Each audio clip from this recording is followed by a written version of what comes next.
I want to paint a little image for you. I was hanging upside down in the monkey bars in the 1970s and chatting with a friend of mine. I was probably 7 or 8, telling this friend I want to be a judge and a lawyer and a cop because I want to help kids. Those were the only thoughts I had about helping children, and those were the people who I saw could help them. And I wanted a position of power. So it was not a surprise that I became an educator.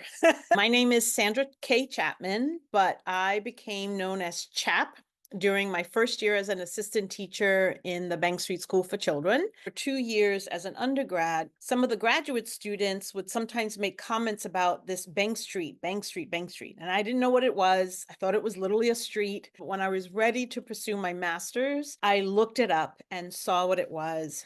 I had an interview with our beloved Harriet Cafaro. Unbeknownst to me, she recommended me to the head of school at the time for the School for Children because they had a minority fellowship program. So after those 2 years of working at Bank Street School for Children, at the same time that I was infused in my graduate program, I just fell in love with progressive practice wholeheartedly.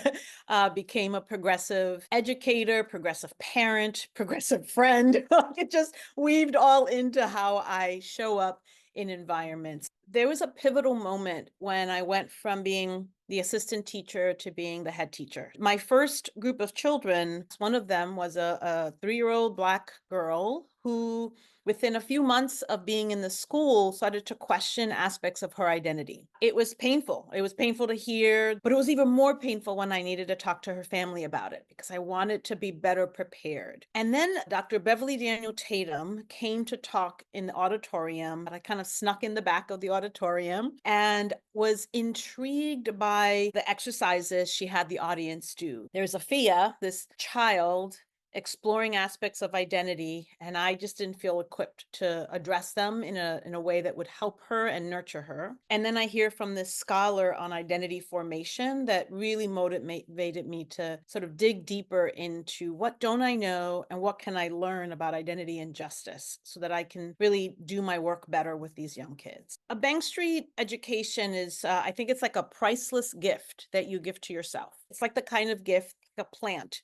right? The more you nurture it, the better it grows. Progressive education, for me, is synonymous with equity and inclusion and identity. And I don't want folks to ever forget that. I wholeheartedly remember professors that I was talking about teaching, observation and recording, but not to leave yourself out from the lens that you bring to it. Like, you have to be objective, but you have a lens, you have a cultural lens. And if you could at least explore it and examine it, you'll get a better sense of what you're feeling and seeing and sensing about your progressive practice and what becomes true.